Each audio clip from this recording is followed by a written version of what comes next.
नमस्कार, मैं हूं अजय कुमार। जहां उत्तर प्रदेश की चुनाव की आपाधापी में बहुत कुछ देश में जो हो रहा है उस शोरगुल में कहीं थमसा जा रहा है, वहीं अगर केंद्रीय मंत्री का ये बयान देखें गिरिराज सिंह का, जिसके हिसाब से ये कहा जा रहा है कि अब ऐसा वक्त आ गया है आबादी के आधार पर कि मुसलमानों को अल्पसंख्यक नहीं कहा जाना चाहिए, क्योंकि उनकी आबादी किसी भी अन्य तुलनात्मक तरीके से अल्पसंख्यक श्रेणी में नहीं आती।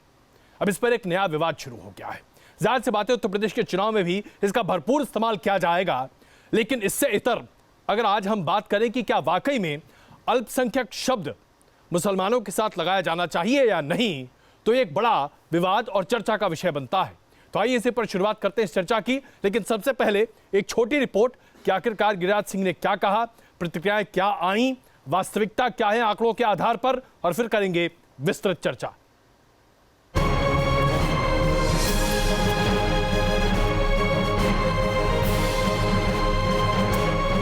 हिंदुस्तान की गंगा जमुनी तहजीब की मिसाल से भले ही पूरी दुनिया वाकिफ हो, लेकिन वक्त वक्त पर न जाने ऐसा क्यों होता है कि कुछ सवाल उठते हैं। अब सवाल खड़ा किया गया है कि मुसलमानों को अल्पसंख्यक का दर्जा क्यों। 2 दिन पहले तो प्यू रिसर्च ने कहा है कि आने वाले दिन में दुनिया का सबसे बड़ी जनसंख्या वाला देश मुस्लिम देश भारत होगा। तो मेरा मानना है कि अब भारत में इस पर बहस होनी चाहिए और बहस होकर के अल्पसंख्यक, मेरा तो व्यक्तिगत है कि अल्पसंख्यक के दायरे में जिनका जनसंख्या 15% 20% हो जाए, ऐसे लोगों को अल्पसंख्यक के दायरे से हटाना चाहिए। दरअसल गिरिराज सिंह जिस रिपोर्ट का हवाला दे रहे हैं वो अमेरिकी थिंक टैंक प्यू रिसर्च सेंटर की रिपोर्ट है। रिपोर्ट में कहा गया है कि साल 2050 तक दुनिया में मुस्लिम आबादी सबसे ज्यादा भारत में होगी। साल 2050 में हिंदुस्तान में मुस्लिमों की आबादी 30 करोड़ पहुंच जाएगी। इस रिपोर्ट में यह भी कहा गया है कि 2050 में भी हिंदुस्तान में हिंदू बहुसंख्यक ही होंगे। इसी रिपोर्ट को आधार बनाकर बीजेपी नेताओं ने सवाल उठाए हैं। तो मुस्लिम धर्म गुरुओं के अलावा विपक्षी नेताओं ने भी बीजेपी पर पलटवार किया है। माइनॉरिटी कैरेक्टर जो है वो उनका संवैधानिक हक है और संविधान ने उन्हें यह हक दिया है, किसी नेता ने उन्हें यह हक नहीं दिया है। फिर कोई नेता है बात बनाता है ताकि लोग समझे कि हाँ ये बोल रहा है। प्यू रिसर्च सेंटर की रिपोर्ट के मुताबिक दुनिया में 2010 से 2050 के बीच मुस्लिमों की आबादी 73% की दर से बढ़ेगी। वहीं क्रिश्चियंस की आबादी इसी दौरान 35% तक बढ़ेगी और हिंदुओं की बात की जाए तो उनकी आबादी 34% तक बढ़ेगी और हिंदू दुनिया में तीसरी सबसे ज्यादा आबादी वाले लोग हो जाएंगे। भारत दुनिया में मुस्लिम आबादी के मामले में इंडोनेशिया के बाद दूसरे नंबर पर मौजूद है। अब आबादी पर सवाल उठाने वालों को इस रिपोर्ट ने एक नया मुद्दा दे दिया है। Team news nation. दरअसल मुद्दा यह बनाया जा रहा है कि क्या 17.5 करोड़ या उससे भी ज्यादा मुसलमान अब अल्पसंख्यक की इस श्रेणी में आने योग्य हैं। क्या उन्हें भी बहुसंख्यक नहीं माना जाना चाहिए? क्योंकि अगर आबादी के अनुपात के हिसाब से देखें तो तकरीबन 96 करोड़ हिंदू हैं और 18 करोड़ मुसलमान। और 18 करोड़ मुसलमान के बनिस्बत अगर आप बौद्ध, जैन, क्रिश्चियन, सिख इन सभी समुदाय को देख लें तो ये 10% भी मुसलमान आबादी के नहीं हो पाते। तो क्या ये अनुपातन गलत है या सही कि मुसलमानों को अल्पसंख्यक माना जाए? और आइए इसी पर चर्चा शुरू करते हैं। हमारे साथ विनोद बंसल जी वीएचपी से हैं, एचएस राव जी धर्मगुरु हमारे साथ मौजूद हैं, हमारे साथ नरसिंह सरस्वती जी हैं, मौलाना अब्दुल रहीम अबीद जी हैं, मौलाना अतर हसन दहलवी साहब हमारे साथ हैं, मौलाना साजिद रसीदी जी हैं, उसके साथ साथ फादर जॉनसन हमारे साथ हैं और परविंदर सिंह जी इस वक्त हमारे साथ मौजूद हैं। आप सबका स्वागत है। बंसल जी, शुरुआत मैं आपसे करूँ। ये जो प्यू रिसर्च के जो आंकड़े हैं ये अपने आप एक अलग तस्वीर प्रस्तुत करते हैं, लेकिन इसके बावजूद ये परिस्थिति करीबन 270 साल बाद आएगी कि मुसलमान आबादी हिंदू आबादी के लगभग बराबर पहुंचे। 270 साल बाद, तो यानी कि 270 साल तक तो मुसलमान कम से कम माइनॉरिटी ही रहेगी। अगर हम संयुक्त राष्ट्र के माइनॉरिटी की परिभाषा के हिसाब से भी समझें तो ये चर्चा क्या वाकई में जायज़ है कि माइनॉरिटी कहें या ना कहें? नहीं, पहले तो अजय जी मैं वो संयुक्त राष्ट्र संघ की वो परिभाषा जानना चाहता हूँ आपसे, जिसकी वजह से कह रहे हैं आपके भी इस वजह से ये माइनॉरिटी हैं। जी मैं आपको पढ़ के बताता हूँ। जी There is no internationally agreed definition on what constitutes a minority. Correct. But the UN Subcommission on Prevention of Discrimination and Protection of Minority defines minority as a group which is numerically inferior to the rest of the population. Of course. And it can be less than half of the predominant population. Correct, ये बात मैं कर रहा हूँ। देखिए जी। इसमें जो dominant character वाली बात है ना जी, जो population rest of the population को डोमिनेट करती हो, नहीं डोमिनेट करती हो, वही माइनॉरिटी है। यानी कि हिंदू आबादी से आधे से कम अगर मुसलमान आबादी है तो उसे आप माइनॉरिटी कहेंगे। कम से कम संयुक्त राष्ट्र नहीं मानता। आधे से कम वाला नहीं है इसमें कोई कंसेप्ट। बेसिकली इसमें क्या है कि जो डोमिनेंट कैरेक्टर है, ये इंपॉर्टेंट है, numerically less and dominate character होना चाहिए। यहाँ तो स्थिति ये है कि हिंदुओं की जो रिसोर्सेज है, उस रिसोर्सेज पर भी मुसलमानों का हक है, ऐसा यहाँ की राजनीति कहती है। एक बात। दूसरा, ये वास्तविकता है या राजनीतिक नहीं, देखिए ये वास्तविकता भी है। आज राजनेताओं का स्तर भी है और वो उस तरह का जो अभी जो चल रहा है देश के अंदर, वो भी आपने देख लिया सारा। नहीं तो ये कौन कह रहा है? देखिए, ये हिंदुत्व पार्टी कहती हैं, जितनी भी राजनीतिक पार्टियां या सरकारी पॉलिसियां हैं, वो सारी की सारी इसी बात को डोमिनेट करती हैं कि वो अल्पसंख्यक सेंटर्ड हो गई हैं। अब अल्पसंख्यक क्या है? क्या देश की दूसरी सबसे बड़ी आबादी को अल्पसंख्यक कहा जा सकता है? कभी नहीं। दुनिया के किसी कोने में बता दीजिए मेरे को, कभी किसी को अल्पसंख्यक नहीं कहा जा सकता। और दूसरी बात ये मैं इसी मुद्दे पर एक सेकंड, नहीं छोटी सी बात बताता हूं मैं। आपने कहा कि नहीं कहा जाना चाहिए, मौलाना रशीदी जी। नहीं, दुनिया के अंदर पहली बार किसी बहुसंख्यक, तथाकथित बहुसंख्यक समुदाय ने अल्पसंख्यक आयोग के यहाँ दस्तक देकर के कहा कि भैया ये जो आपके तथाकथित अल्पसंख्यक है ना, वो बहुसंख्यक को प्रताड़ित कर रहे हैं, पीड़ित कर रहे हैं। ये आप एक दूसरा मुद्दा, पहले जरा आप आइए और ओरिजिनल मुद्दे पर रहे। मौलाना रशीदी जी, अगर हम बात करें 1951 में जो सेंसस हुआ था, 3.5 करोड़ मुसलमान थे। 2011 के सेंसस के हिसाब से तकरीबन 18 करोड़ मुसलमान हैं। तो क्या आप लोग अल्पसंख्यक हैं या नहीं है? नहीं, सवाल ये है कि सरकार की अब से पहले भी जितनी रिपोर्ट्स आई हैं जी, उन सब रिपोर्टों ने हमें माइनॉरिटी माना है।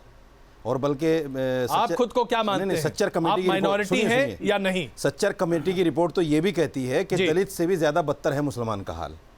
तो ये विनोद बंसल जी इस पर क्यों, सुनिए एक मिनट, इस पर क्यों बहस नहीं करते कि मुसलमानों को कम से कम अपने बराबर तो लाया जाए, पहले इनका भी विकास हो, एजुकेशन इनके भी पास आए, हेल्थ का मामला इनका भी ठीक करोगे तो आप नहीं आप सोचोगे कैसे होगा ना? विकास तब होगा जब संविधान में विश्वास करेंगे। विकास तब होगा जब हमारे सुनने की आदत नहीं है, दिक्कत ये सुनने की आदत नहीं है आपको। जी, जब बात आती है 4 मई 2007 उत्तर प्रदेश का उच्च न्यायालय और न्यायाधीश थे शंभुनाथ श्रीवास्तव जी, उन्होंने इसका पूरा अध्ययन करके 87 पेजों के एक फैसला दिया था, जिसमें उन्होंने ये कहा था कि अब कम से कम उत्तर प्रदेश में मुसलमान अल्पसंख्यक नहीं रहे हैं। और इसका कारण समझिए, फैक्ट किस पे? आप कभी तो संविधान की बात करते हैं हम यहां पे बैठ के, और कभी बात करते हैं यूएन की।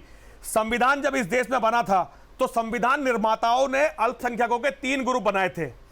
पहला ग्रुप जिसमें 0.5 से कम परसेंटेज वाले लोग हैं, दूसरा ग्रुप जिसमें 0.5 से 1.5% से कम वाले लोग हैं, और अल्पसंख्यक का तीसरा ग्रुप, ये संविधान पढ़िए, जिसमें 1.5% से 5% के नीचे वाले लोग, 3 अल्पसंख्यकों के, और उसमें मुसलमान समुदाय पहले दिन से नहीं था। 1928 के कन्वेंशन के बाद कम से कम संविधान में अल्पसंख्यक क्या है ये परिभाषित नहीं है, ये परिभाषित नहीं है। इसलिए इस बात पर भ्रमित मत कीजिए कि कितना परसेंटेज और कितना नहीं। ये हाई कोर्ट का डिसीजन है ना, मैं आपको आपकी इस दलील को, बिल्कुल हो सकता है हाई कोर्ट के जजमेंट को मैं किसी भी तरीके से चैलेंज नहीं कर रहा, लेकिन संविधान में अल्पसंख्यक शब्द परिभाषित नहीं है। नहीं, तीनों कैटेगरी परिभाषित हैं। आज नेताओं ने इसे कंफ्यूज कर दिया है। नहीं, मौलाना देहलवी, मैं जरा आपको इस चर्चा में लाना चाहता हूं। क्या मुसलमान आज अपने आप को अल्पसंख्यक मानते हैं? क्या आप अल्पसंख्यक हैं?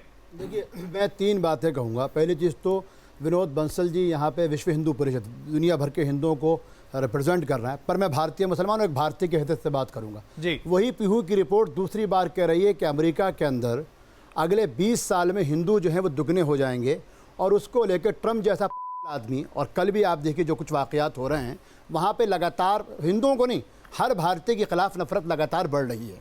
उस पर ये चर्चा क्यों इसलिए नहीं करेंगे क्योंकि अमेरिका में इनको चुनाव नहीं लड़ना, इसलिए वहाँ के हिंदू, सुन लीजिए पहले, आप सुन लीजिए, सुनने का मादा रखिए। अगर आप ऐसे करेंगे कंट्रोवर्सी में पहले सुना करिए। दूसरी बात, मैं सरस्वती जी महाराज से बिल्कुल सहमत हूँ। देखिए, हमारे संविधान निर्माताओं ने जिस चीज़ को करा वहाँ इस चीज़ का ख्याल रखा कि भाषा, क्षेत्र, 3 चीजों पे हमने अल्पसंख्यक माना। बिल्कुल। भाषा, क्षेत्र और जाति रीति रिवाज, जी। जाति रिवाज, और हर किसी चीज की हमको उसके अंदर जो है संविधान निर्माताओं ने कहा आप उनकी रक्षा कीजिए। मैं कहता हूं, आप कहते हैं मैं अकलियत हूं, पर मुझे अकलियत होने से फायदा क्या है भाई? माइनॉरिटी कमीशन को, ये 2 मेरे बराबर में माइनॉरिटी के बैठे, माइनॉरिटी कमीशन को कोई लीगल पावर नहीं है। दूसरी चीज, हमको कोई रिजर्वेशन नहीं है। अगर सुन लीजिए, होने का कोई मतलब नहीं है ना? नहीं, मैं फिर एक बार, लेकिन मेरा कहना है, नहीं आज मुसलमान ये कहते हैं कि हम अल्पसंख्यक नहीं है भाई। इसलिए कहते हैं क्योंकि वर्तमान सरकार और इनके तथाकथित दिशा निर्देशक जो हैं वो इस बात को नहीं मानते कि अगर कहीं एक छोटी सी रिचुअल को लेके, जल्लीकट्टी को लेकर सुप्रीम कोर्ट भी कोई बात कहे तो सरकार कहती है ये एक कम्युनिटी की रिचुअल है और हम संविधान के तहत इसकी रक्षा करने के लिए प्रतिबद्ध हैं। इसलिए फादर जॉनसन, मैं इसी मुद्दे को आपके सामने लेकर आता हूं। उत्तर प्रदेश में कई ऐसे जिले हैं जहां पर दरअसल मुसलमान आबादी बहुसंख्यक है, 40% या उससे ज्यादा है मुसलमान आबादी। तो ऐसे जगहों पर क्या वाकई में मुसलमानों को अल्पसंख्यक ट्रीट किया जाना चाहिए, या दरअसल ये अल्पसंख्यक की कैटेगरी सिख, जैन, बौद्ध या ईसाइयों के लिए रिजर्व होनी चाहिए? जी सर, जाति, धर्म और भाषा, जी, इस पे तो हमें आदर करना चाहिए। पहली बात तो ये है। दूसरी बात ये है कि आज हम कुछ हमारे भ्रष्ट नेताओं के जरिए ये सवाल उठते हैं, जी, चाहे वो किसी भी पार्टी से हों, जी, कि जो हम सबको तोड़ना चाहते हैं। हम सब अल्पसंख्या हैं, अगर उसके दायरे में तो रखे आप गए। मानते हैं कि मुसलमान भी अल्पसंख्यक है? सर बिल्कुल, हम उस दायरे में रहने चाहिए जब सबको माना गया। सर जॉनसन, आप किस बेस पे बोल रहे हैं कि मुसलमान अल्पसंख्यक है? बिल्कुल, अगर क्योंकि हमारे सर अगर आप बोल रहे हो, आप बोल लीजिए अंदर, अगर सर मेरी भी सुनिए, रावत जी सुन तो लीजिए, प्रश्न पूछ रहा हूं उनसे। सर मैं वही आपके प्रश्न पे सुन ले, पहले उनकी बात सुन ले। आपके प्रश्न पे आ रहा हूं जी फादर जॉनसन प्लीज। सब इस जाति के सभी जातियों ने इस हिंदुस्तान में अपना बलिदान दिया है। उस हिसाब से मैं देखता हूं हम सबका हक है कि अगर कोई कानून बनता तो सब उसी के दायरे में रहें। सब बराबर रहना चाहिए, सबको बराबर रहना चाहिए। ठीक है, ठीक है। और हमें किस नजरिए से अलग देखा जाए? कल को आप मुसलमान को किसी नजरिए से अलग देख रहे हैं, कल को अपने क्रिश्चियन को देख। मैं सीधे ये जानना चाहता हूं कि आप इस बात का समर्थन करते हैं कि मुसलमानों को अल्पसंख्यक माना जाना चाहिए, या आप इसका विरोध करते हैं? मुसलमानों को हम सबके साथ मिलकर रहना चाहिए और हम सबको भी एक दूसरे से प्रेम करना चाहिए। रावत जी, मुसलमानों का अलगाव नहीं करना चाहिए। पैदा करता है, आप पैदा कर रहे हो। एक मिनट, आपके मंत्री ने बयान दिया है, किसी और ने बयान दिया? मुसलमान का बयान। मुझको बंसल जी मेरी बात मुझको एक छोटा सा जवाब दे दें। सुन लीजिए सर, मेरी बात मंत्री होता है, अगर आप नहीं मानते तो भी मंत्री। अरे आप छोड़िए, आपके मंत्री कुछ नहीं होगा। सुनिए, आप अगर नहीं मानते ये बताइए क्या, अरे भाई सुना करो ना, सुना करो पहले सुन। आप क्या United nation international charter of minority जो पूरा जिसपे भारत के सिग्नेचर हैं, क्या ये सरकार इतनी हिम्मत रखती है कि यूनाइटेड नेशन से कहे कि हम आपकी इस बात को नहीं मानेंगे, हम अपने 14% लोगों को माइनॉरिटी नहीं मानते? ये तो अच्छी बात है। गिरिराज किशोर 18 से 25% कह रहे हैं। जिस बात को संविधान में नहीं लिखा गया, अच्छा, संविधान में तो बहुत सारी न्यायालयों ने बिल्कुल निर्णित कर दिया। अरे न्यायालय आपने कोई न्यायालय माना? आपने कभी न्यायालय सवाल पूछा, अलगाववाद मत पहुंचा करो, दूसरों को बोलने दिया करो। भाषा पे आपने नियंत्रण रखा कि जो अलगाववाद नहीं होता। दहलवी साहब, आप विद्वान आदमी हैं और आप भी विद्वान आदमी हैं रशीदी साहब। मैं आपसे ये पूछ रहा हूं, सिर्फ साइंटिफिक पूछ रहा हूं, जिस देश में सेकंड लार्जेस्ट पॉपुलेशन आपकी है, तो आप सेकंड रनर रहे या सबसे लास्ट वाले रनर रहेंगे? जवाब दे दूं आपको। जम्मू कश्मीर के अंदर मुसलमानों को अकलियत नहीं माना जाता। इसी तरीके से मेघालय के अंदर जो क्रिश्चियंस को नहीं माना जाता। स्टेट की बात नहीं कर रहा मैं, ओवरऑल देश की बात कर रहा हूं। छिनभिन है। यही तो हम कह रहे हैं। दलवी साहब, रावत जी एक मिनट, चर्चा इसी रावत जी, चर्चा इसी मुद्दे पर तो हो रही है कि क्या अल्पसंख्यक को परिभाषित करें। एक सेकंड मौलाना साहब प्लीज। मुझे तो ऐसा दिखाई दे रहा है कि बंसल साहब और हमारे रावत साहब कुछ डबल स्टैंडर्ड लेके चल रहे हैं। बिल्कुल नहीं। जब अतहर साहब एक दलील दे रहे हैं, सबूत पेश कर रहे हैं कि मैं भी सबूत पेश करूंगा। कश्मीर में मुसलमान मेजॉरिटी में है तो वहां उनको माइनॉरिटी नहीं माना जाता हिंदुस्तान। नहीं, लेकिन हिंदुओं को माइनॉरिटी कहाँ माना जा रहा है? सुन तो लीजिए, कश्मीर कौन के अंदर कहता है नहीं मुझे बताइए, माना जा रहा है? क्या कश्मीर के अंदर हिंदुओं को माइनॉरिटी माना जाता है? कौन कहता है? क्या माइनॉरिटी जब मुसलमानों को मेजॉरिटी नहीं माना गया तो हिंदुओं को मरने के अलावा कोई राइट ही नहीं है, मरने के अलावा कोई राइट ही नहीं है वहाँ पर। अरे कश्मीर घाटी के अंदर हिंदुओं को मरने के अलावा कोई राइट ही नहीं है। एक एक करके मुझे बताइए, अच्छा ये एक बात पूछना चाहता हूँ मैं, भारत के अंदर करोड़ा, भारत के अंदर अनेक बार, भारत के अंदर अनेक बार। अच्छा, आप आगे एक मिनट, मैं आप सबसे आग्रह करता हूं, जरा सबको एक बार बोलने का मौका। एक मिनट रावत जी प्लीज, परमिंदर जी, परमिंदर पाल जी, मेरी बात अजय साहब, अरे एक सेकंड सुनिए तो सर। अजय साहब, परमिंदर, आपने मुझसे सवाल किया, मैं तो जवाब दिया ही नहीं। आइए तो इन्होंने बीच में जो है वैसे ही बात। अच्छा चलिए प्लीज मौलाना साहब जरा संक्षेप में रावत जी, तीनों को जवाब देना। रावत जी जवाब सबसे मिलेगा, लेकिन पहले सुनिए तो सही मौलाना साहब इन्हीं प्लीज। लोगों से सवाल करता हूं कि मुझे ये बता दीजिए कि पैमाना क्या होता है माइनॉरिटी और मेजॉरिटी को नापने का, कि 100 में से अगर कोई आदमी 16 या 18 या 20 22 है वो मेजॉरिटी है या माइनॉरिटी है? चलिए बहुत वाजिब सवाल है परमिंदर जी। कि जब प्रधानमंत्री 2014 चुनाव से पहले आते हैं तो वो कहते हैं सबका साथ सबका विकास, संविधान भी यही कहता है जी। और जो एक चुने हुए नुमाइंदे हैं गिरिराज जी, वो अगर इस संविधान की शपथ लेकर संविधान के खिलाफ बातें करते हैं तो पहले तो उनके ऊपर कार्रवाई होनी चाहिए कि वो किस हैसियत से ये बात कह रहे हैं। सबसे बड़ी बात ये है, सबका साथ सबका विकास कहना अलग है और सबका साथ सबका विकास की बात पे आप भाग जाना अलग है। जब हम कश्मीर की बात करते हैं कि वहां पे मुस्लिम को या हिंदू को माइनॉरिटी या मेजोरिटी का मैटर नहीं लिया जाता, मैं आपको बता दूं कि सिख भी वहां माइनॉरिटी में नहीं है कश्मीर के अंदर। तो जो वहाँ धारा 370 का मैटर है उस वजह से कई अलग चीजें हैं कश्मीर के साथ जुड़ी हुई, उसको अलग करके हम चलें। दूसरी जहां तक बात है माइनॉरिटी और मेजोरिटी की, जो छोटी धर्म है हमारे देश में, संविधान ने उसे हमें आज़ादी दी है कि उनकी भाषा और उनके धर्म के आधार पर उनको माइनॉरिटी कहलाने का हक है, उनको अपने माइनॉरिटी इंस्टीट्यूशन चलाने का हक है। इसमें किसी को क्या परेशानी है? चलिए, इसमें किसी को क्या परेशानी है? संविधान इसको हक दे रहा है। नरसिंह आनंद जी, मैं ये समझ नहीं पाया कि गिरिराज सिंह ने ऐसा क्या कह दिया कि जिस पे लोग इतने भड़के हुए हैं। उन्होंने केवल एक बहस की मांग की है। हिंदुस्तान कब तक सही बहसों से भागेगा? एक मिनट,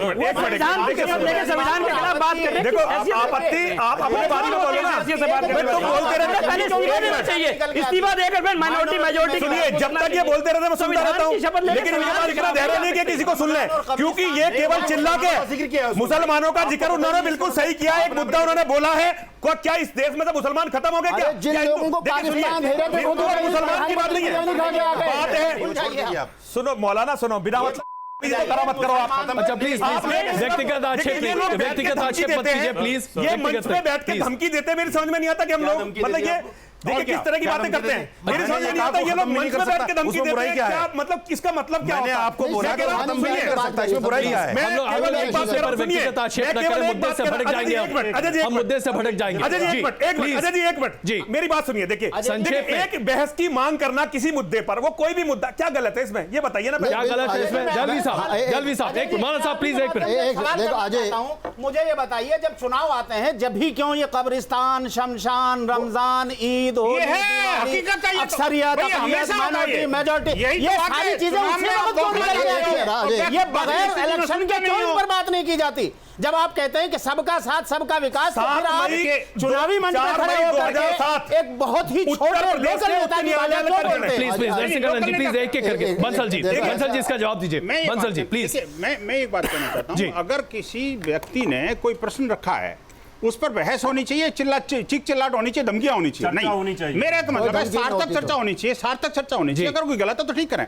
मुझे बताइए संविधान का कौन सा प्रोविजन है जो ये कहता हो कि मुसलमान अल्पसंख्यक हैं? एक बात, अगर हम संविधान में विश्वास करते हैं तो। दूसरी बात ये कि जो न्याय व्यवस्था है, अगर सुप्रीम कोर्ट और हाई कोर्ट के कानूनों के अपने आदेशों की अगर विश्लेषण करें तो उनमें भी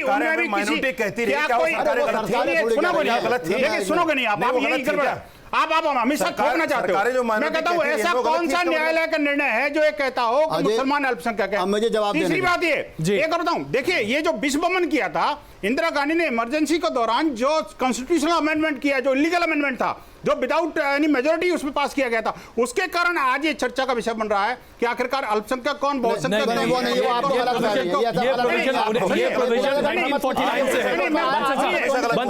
जिस दिन से हिंदुस्तान रिपब्लिक बना 1949 दिन से माइनॉरिटी राइट्स रिजर्व्ड है। माइनॉरिटी राइट प्रपोजल, लेकिन माइनॉरिटी के मुझे आगे अब ये सब ये बोलेंगे पहले चीज तो हो सकता है, आप सुन लीजिए, हो सकता है इनके पास संविधान की अलग काफी हो, लेकिन माइनॉरिटी मेजॉरिटी के ऊपर हावी हो जाए, कोई ना हावी हो रहा, आखिरकार माइनॉरिटी कैसे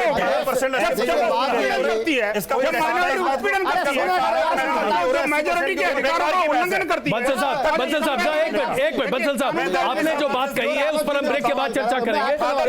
मैं आपका सवाल का जवाब जो रावत जी से सवाल करा जी, रावत जी प्लीज एक एक करके, रावत जी एक मिनट, वही बता रहा हूं, अगर सेकंड पोजीशन पर हैं, आप जवाब तो सुनिए, आपने सवाल खड़ा किया, क्या बोला जा सकता है? रावत जी सवाल खड़ा किया आपने, जवाब सुनिए। देखिए ऐसा है रावत जी, आपका सवाल बिल्कुल उचित है, चर्चा होनी चाहिए, चर्चा संवैधानिक मंचों पे हो, संविधान संसद के अंदर हो। सवाल ये कि भारत वो देश है जिसने पहले दिन से यूनाइटेड नेशन की हर कदम की सराहना की, और आज जो दुनिया के अंदर यूनाइटेड नेशन कहता है कि भारत का हमको समर्थन रहा।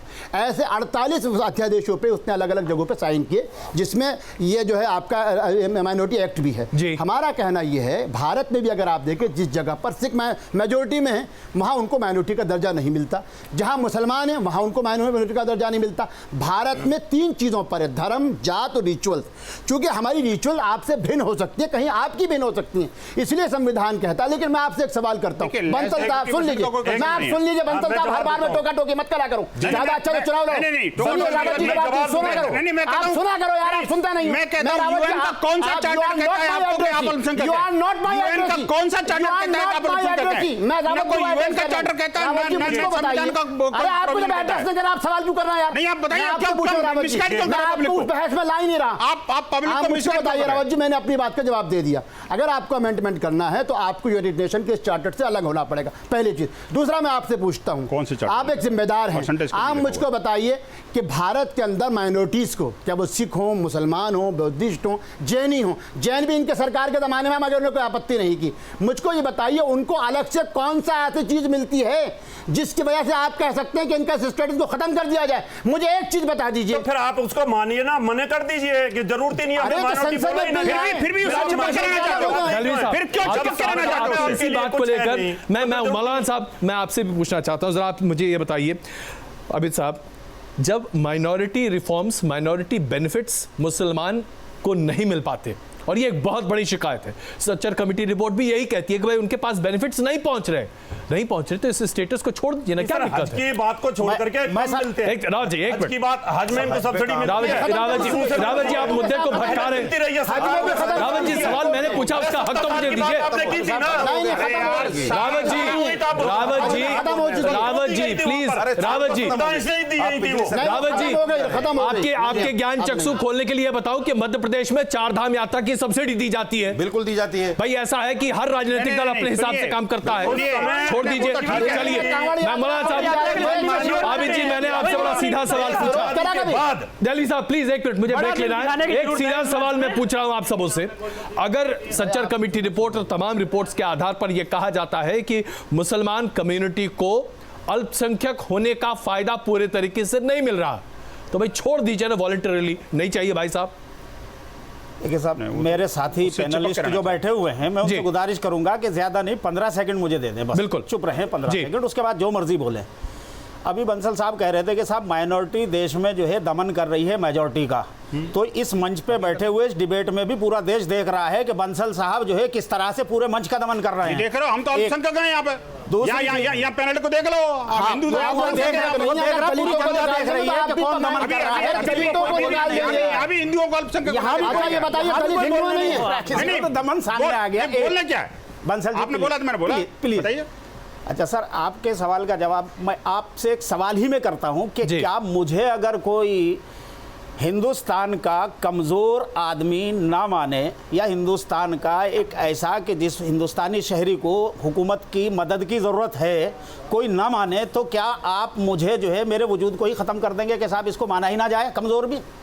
अगर एक कमजोर को मदद नहीं मिल रही है तो क्या अब उसका हल ये है कि उसके वजूद को ही खत्म कर दिया जाएगा?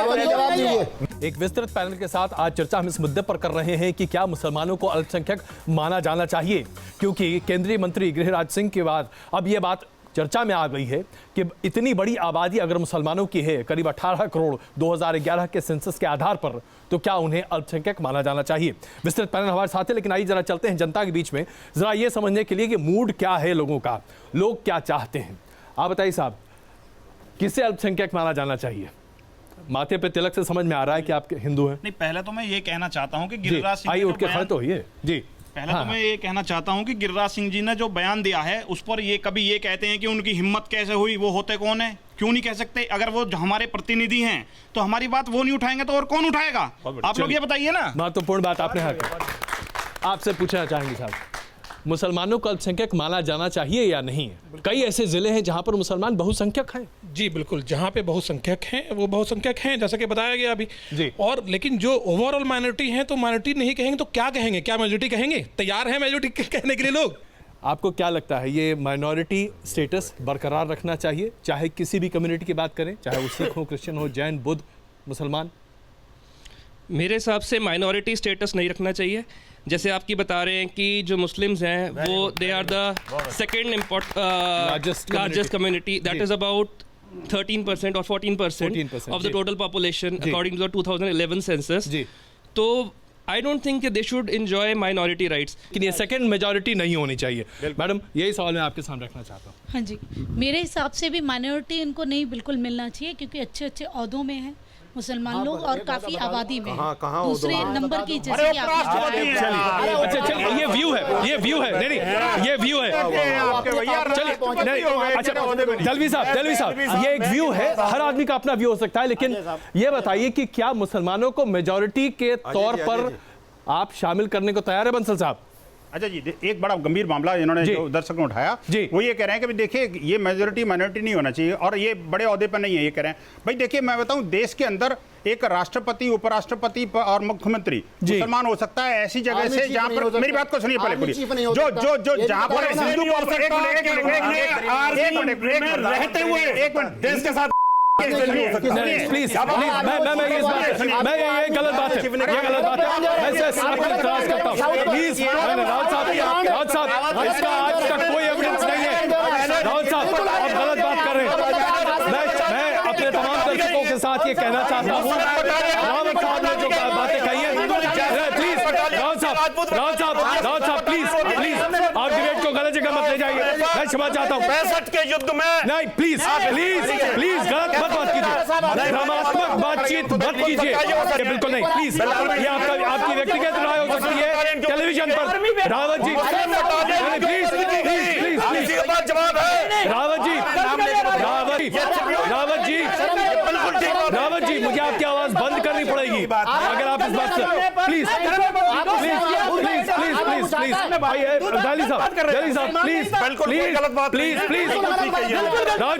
रावत जी प्लीज, मैं बड़े अदब से कहना चाहता हूं अपने तमाम दर्शकों के सामने, रावत जी जो कह रहे हैं वो उनकी व्यक्तिगत राय है, उस पर ना तो न्यूज नेशन ना यहाँ सम्मिलित तमाम चर्चा में शामिल लोग एतबार करते हैं। मैं एक बात अपनी बात बंसल साहब प्लीज एक मिनट मैं प्लीज मैं आ रहा हूँ। मैं बात पूरी कर लूं। मैं कह रहा था, देखिए मैं ये कह रहा था कि देश के अंदर जहाँ बहुसंख्यक समुदाय है वहां भी अनेक राज्यों में मुख्यमंत्री मुसलमान बने, हमारे उपराष्ट्रपति राष्ट्रपति मुसलमान बने, लेकिन क्या आज तक जम्मू कश्मीर के अंदर कभी कोई हिंदू मुख्यमंत्री? आपकी सरकार है साझा, आपने क्यों नहीं बनवाया? मेरी नहीं है, मेरी सारी सरकार है। मेरे को आपके मतलब कि भारतीय जनता पार्टी समर्थित सरकार है वहां पर। मैं वही बात कहना चाहता हूँ, मैं वही प्रश्न करना चाहता हूँ। अरे भाई मेरी कोई पार्टी नहीं, आप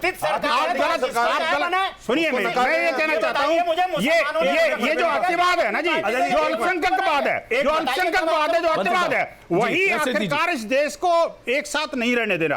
आखिरकार अलगाववाद का बीज जो बो रहा है वो अल्पसंख्यकवादी बो रहा है। मैं एक मिनट सुनना चाहता हूँ, एक बंसल साहब, बड़ी जिम्मेदारी से आप ये कह रहे हैं कि आज मुसलमान हिंदुस्तान को एकजुट होकर नहीं रहने दे रहा, क्या ये आप कह रहे हैं? क्या ये मैं सही? देश के मौलाना रशीदी, एक सेकंड, मौलाना रशीदी, देश के अंदर जो है पाकिस्तान के जितने भी वहां पे लड़ाई होती है, पुरानी बात है, पुरानी बातें हैं, अभी मैच नहीं हो रहे, शिवराज सिंह मैच चौहान नहीं हो रहे, इसलिए पुरानी बात नहीं है, अभी मैच करा दीजिए और नाथूराम गोडसे को लेंगे और मध्य प्रदेश के मुख्यमंत्री की घर में अरे आप तो आईएसआई परमाणु पार्टी के समर्थक हैं, आईएसआई पार्टी के समर्थक आप लोग हैं। मौलाना रशीदी, मौलाना रशीदी, मौलाना रशीदी, प्लीज प्लीज, मौलाना रशीदी जी। देखिए मैं दो बातें कहना चाहता हूँ। एक तो ये है कि जैसे अगर इस पर बहस करनी थी तो इसको पार्लियामेंट में लाया जाता, एक बिल इस पर आता पार्लियामेंट में और उस पर चर्चा होती। दूसरी ये है कि मुल्क में जहां जहां जो मेजोरिटी में है उसको मेजोरिटी मान लिया जाए। रावत जी, रावत जी, रावत जी, कमाल की बात है। रावत जी प्लीज, प्रदेश को आप भूल रहे हैं, राजस्थान को आप भूल रहे हैं, परसों रावत जी, रावत जी प्लीज एक सेकंड, आप देख लीजिए। और आज भी अंग्रेजों की आज भी अंग्रेजों रावत जी, रावत जी ये क्या आप लोग कर रहे हैं? मैं क्षमा चाहता हूं प्लीज। अभी इस पूरे बहस में एक बात बड़ी अच्छी निकल कर आई कि जहां जहां मुस्लिम मेजॉरिटी में है उन्हें मेजॉरिटी मानिए, जहां माइनॉरिटी में है उन्हें माइनॉरिटी मानिए। क्या आप इस बात पर इत्तेफाक रखते हैं?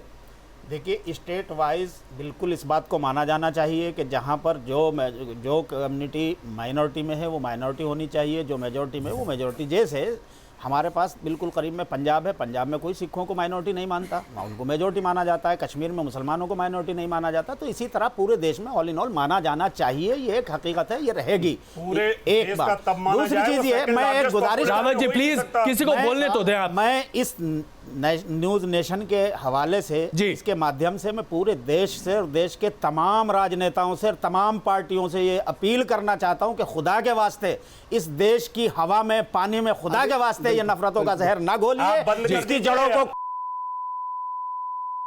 सही का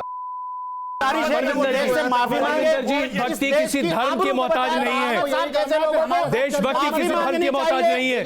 हर किसी ने इस देश के लिए बलिदान दिया है, हिंदू मुसलमान सिख क्रिश्चियन सब। बिल्कुल सही है, मैं मानता हूं, लेकिन रावत साहब को इस बात पर माफी मांगनी चाहिए। चलिए वो उनकी व्यक्तिगत राय हो सकती है, वो हटाइए।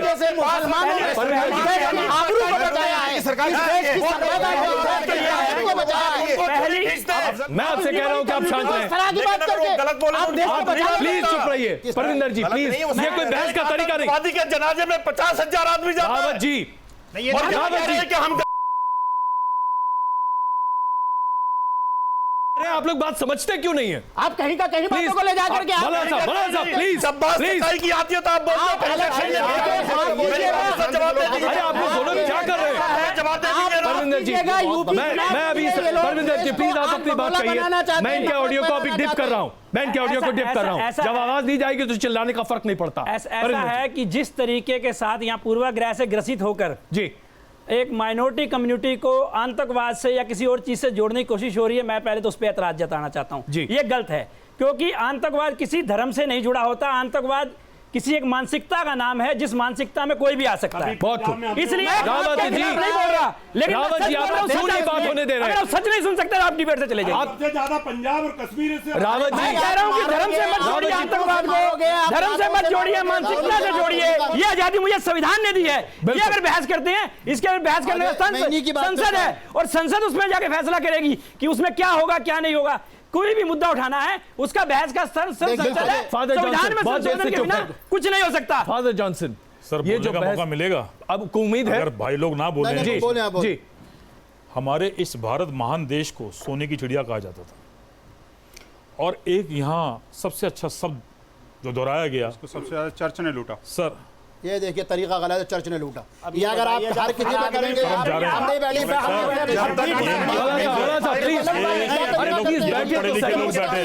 ये लोग पढ़े लिखे लोग बैठे हैं। सर देख लीजिए, अभी दुकान चलाने के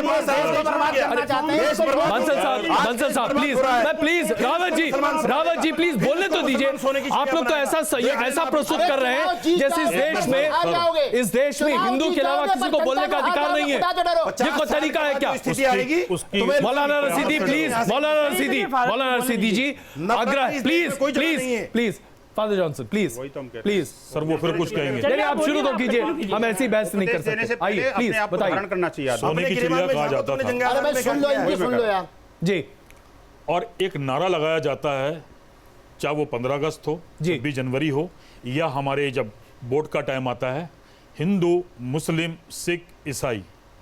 आज मैं ये देख रहा हूं और सारा समाज देख रहा है, और हमारे माननीय राष्ट्रपति, प्रधानमंत्री और भी नेता देख रहे हैं जी। अगर इस तरीके से हम कहते हैं हिंदू, मुस्लिम, सिख, ईसाई एक हैं, वो यहाँ नजर आ रहा है क्या? बहुत अच्छा। हम तो तौमतें लगा रहे हैं, तोड़ना चाह रहे हैं, जोड़ना नहीं चाह रहे। परमेश्वर कहता है जोड़ना सीखो जी, अदब करना सीखो। तभी पैसा देकर खरीदा जाता है हिंदुओं को, उनका धर्म परिवर्तन कराया जाता है। यहाँ मीठी बातें करना सबको अच्छा लगता है। धरातल पे देखिए आप क्या कर रहे हैं। जब आप सेवा नहीं देते किसी को, किसी की सेवा नहीं कर सकते, तो आप क्या मत लगा रहे हैं? आप गलत कर रहे हैं। आप धर्म की आड़ के आपने धर्म को अपना लिया, मगर आपने आदर नहीं करा। आप दोष आइए हम जरा अपने मुद्दे पर वापस लौटें प्लीज। अजय सर एक मिनट, रावत जी आप एक सबसे ज्यादा टाइम आप खा रहे हैं। लॉजिक की बात नहीं, आप प्लीज चुप रहिए। अभी हमें आपको चुप करना पड़ेगा। खुदा से डरिए साहब जी, उसकी कयामत से डरिए। हम खुदा से डर रहे हैं, उस फंड को रोक दीजिए। भगवान से डरिए। अरे रावत जी रोकिए जो धर्म पर हमें नहीं मिल रहा। हास्यास्पद हो रहा है। फंड दिलवा दो प्लीज। इस तरह रावत जी फंड दिलवाएंगे आप, मुझे फंड दिलवाएंगे आप। दिल्ली साहब आप ही से सवाल पूछ रहे हैं। मैं छोटा सा फादर साहब पूछना चाहता हूं। सर आप लोगों का काम है देश को तोड़ना, धर्म की राजनीति करना। देश को तोड़ रहे हैं आप लोग। कंधमाल के अंदर ये बता रहे हैं, कंधमाल के अंदर स्वामी लक्ष्मणानंद सरस्वती की हत्या किसने की? सबका बलिदान है, सबने बलिदान दिया इसमें। ये तथ्य हैं, ये तथ्य हैं, ये तथ्य हैं। ये तो मैं बता रहा हूं, मैं पूछना चाहता हूं इनसे जो ये कह रहे हैं। क्या आप सबों से ये आग्रह कर सकता हूं कि हम मुद्दे पर रहे, दमन कर रहे हो आप। हम मुद्दे पर रहे क्या?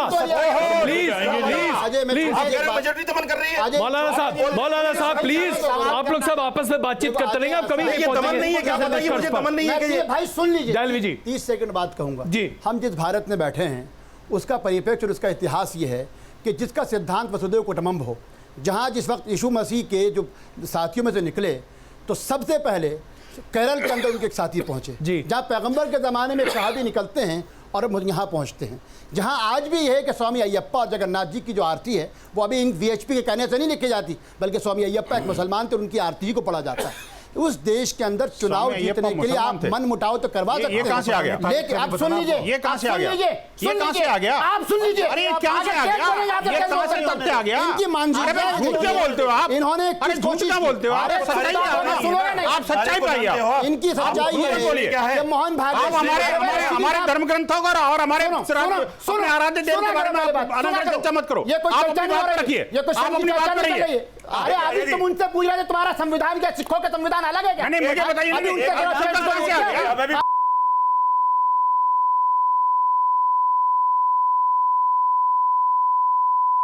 मनुष्य के बैरी घर ही के लोग होंगे। देखिए देश को मत तोड़िए। मैं एक बात कहना चाहता हूं जी, सर जी बहुत बढ़िया। अरे तो हमारे प्रधानमंत्री इजराइल जा रहे हैं हमारे। प्लीज सुनो मौलाना सिद्दीकी प्लीज सुनिए तो सही। बुरा भला कह रहे हैं कि ये लोग केवल बोलना ही जानते हैं, सुनना बिल्कुल नहीं जानते। बोलिए तो सही। ठीक है, मैं ये कहना चाहता हूं जी, एक मंथन हम लोगों को करना चाहिए। और जो कहते हैं कि केवल बहस संसद में हो, संसद में क्यों बहस हो? हम सब भी तो भाई हैं, हम कोई आपस में एक दूसरे के दुश्मन थोड़े ही हैं, हम कोई बंदूक लेके थोड़ी बैठे हुए हैं। हम सबको बात करनी चाहिए। और केवल और इतने बड़े लोकतंत्र को 750 लोगों पर नहीं छोड़ा जाना चाहिए। आज आपको एक बात पहले आपको भी समझ, देखिए सुनिए रावत जी, हर बात को आप अगर काटते ही रहेंगे, दूसरे को बोलने का मौका ही नहीं देंगे, तो मेरी समझ में नहीं आ रहा कि हम लोग चर्चा होनी चाहिए ना, चर्चा होनी चाहिए। देश की सभ्यता अपनी जगह है, लेकिन लोकतंत्र का एक दायरा अपनी जगह, सबको बात करते रहना चाहिए। कहना चाहता हूं ये हमें एक्सेप्ट करना पड़ेगा कि आज एक धार्मिक समूह के रूप में भारत में सबसे बड़ी मेजॉरिटी यदि कोई है तो वो मुस्लिम है। बिल्कुल इसका कारण समझ, एक मिनट सुनिए, एक मिनट सुनिए, क्योंकि सुप्रीम कोर्ट ने कहा है कि हिंदू कोई धर्म नहीं है, ये वे ऑफ लिविंग है। मैं शिव की पूजा करता हूं, रिलीजन नहीं है, कोई लोग हाँ रिलीजियस संप्रदाय नहीं है हिंदू, तो 80% हिंदू संप्रदाय में भाई 80% को डिवाइड कर दो। हाँ तो वो डिवाइडेड है, ये शिव है, वो पहले से ही डिवाइडेड है। देखिए आज हम लोगों को भाई, देखिए आज 80% हिंदू क्यों कहते हो, आंतरिक बताइए ना भैया, सुनने तो देता नहीं आदमी।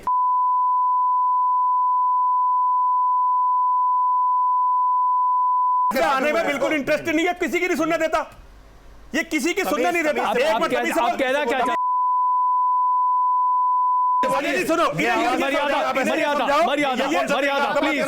मर्यादा। ये देख रहे हैं बड़ी बहस इस मुद्दे पर हो रही है कि क्या 18 करोड़ से ज्यादा की आबादी वाली मुसलमान कम्युनिटी को अल्पसंख्यक माना जाना चाहिए या नहीं। बहस अभी इस पर शुरू भी नहीं हो पाई है कि गर्मागर्म कुछ ज्यादा ही हो गई है। मेरे पास बस आखिरी 5 मिनट बचे हैं इस बहस के लिए, इसलिए मैं चाहता हूं कि आप सब लोग अपनी अपनी बातों को बहुत संक्षिप्त में रखें ताकि हम कम से कम किसी निष्कर्ष पर पहुंचने की कोशिश भी करें। मौलाना आबिद जी, मैं शुरुआत आपसे करता हूं। मेरे पास बहुत देर से नहीं आया, मैं आता हूं साहब, लेकिन बस आबिद जी बस ये बता दीजिए क्या किया जाना चाहिए, बहस होनी चाहिए या ये बहस निरर्थक है कि मुसलमान अल्पसंख्यक हैं या नहीं।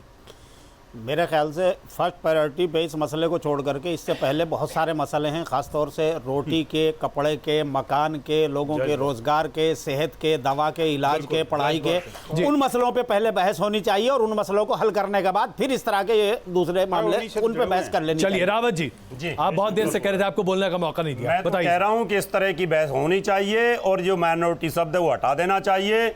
और हमारे जो मुसलमान भाई हैं उनका बहुत बड़ा बिजनेस लखनऊ में है, बम्बई में है, हैदराबाद में है, पश्चिमी उत्तर प्रदेश में, यानी खुशहाल हैं, हर चीज में आगे हैं, ऐसा कुछ भी नहीं है।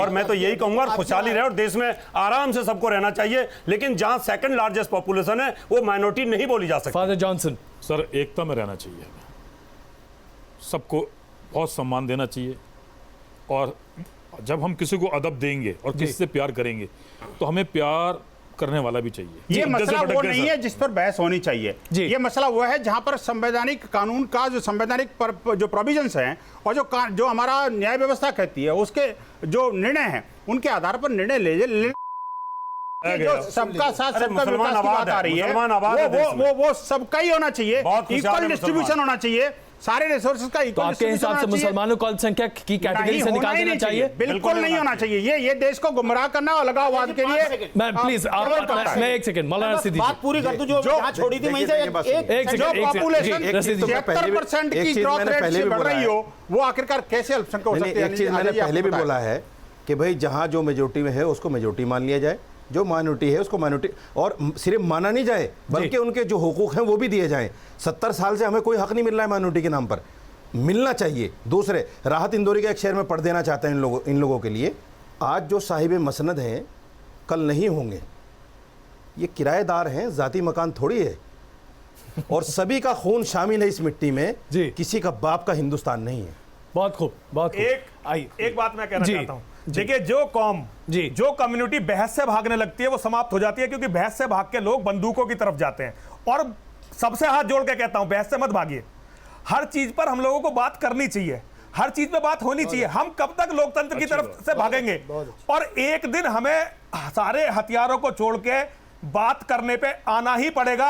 यदि बात नहीं करेंगे तो समाज खत्म होगा। जो बात बुनियादी कहना चाहता हूं वो ये कहना, मैंने पहले भी सवाल में इशारा किया था कि सच्चर कमेटी किसी मुसलमानों की तो कोई रिपोर्ट है नहीं, वो गवर्नमेंट ऑफ इंडिया की एक कमेटी की रिपोर्ट है। जब वो रिपोर्ट ये कहती है कि इस देश में मुसलमानों की हालत जो एक्चुअल है वो दलितों से भी ज्यादा बदतर हो चुकी है, तो आप उस हालत को बेहतर बनाने के लिए डिस्कशन कीजिए, उस पर बहसें कीजिए, ना ये कि माइनॉरिटी मेजॉरिटी पे पहले जो है बनाइए आपने खुद है, उसके बाद हमारे 25 पैदा करते हो संविधान में विश्वास। मुझे आप 5 मिसालें बता दीजिए, मैं आपकी 25 मिसालें बताऊंगा। 5 खुदा के वास्ते ये जहरीली भाषा सुनना बंद कर दें, जहरीली भाषा पे अमल करना बंद कर दें। मैं 3 बातें संक्षेप में कहूंगा। पहली चीज, संविधान सर्वोपरि है। अगर किसी को भी लगता है क्या वो कांग्रेस या बीजेपी कि कुछ चीज़ें संवैधानिक हैं तो उसके लिए मैं स्वामी जी की बात पे सही संवाद होना चाहिए, लेकिन आप संवैधानिक अमेंडमेंट करने की कोशिश तो करिए। दूसरी चीज, जब भी ऐसा मुद्दा आता है कि गाय का हो या गंगा का हो, आप तो हिम्मत कर लेते हैं लेकिन चर्चा और कानून के लिए भाग जाते हैं। मतलब आपसे को नहीं करा, मैं सरकार को करा। और अंतिम बात मैं कहना चाहता हूँ, क्या चर्च हो या मस्जिद हो या गुरुद्वारे या मंदिर, कोई भी चीज़ हो, हमारे विश्व के अंदर जो रिश्ते हैं, जब आप ये बात कर रहे हैं आप ये भूल जाते हैं कि वेटिकन के साथ आपके सिफारती ताल्लुकात हैं।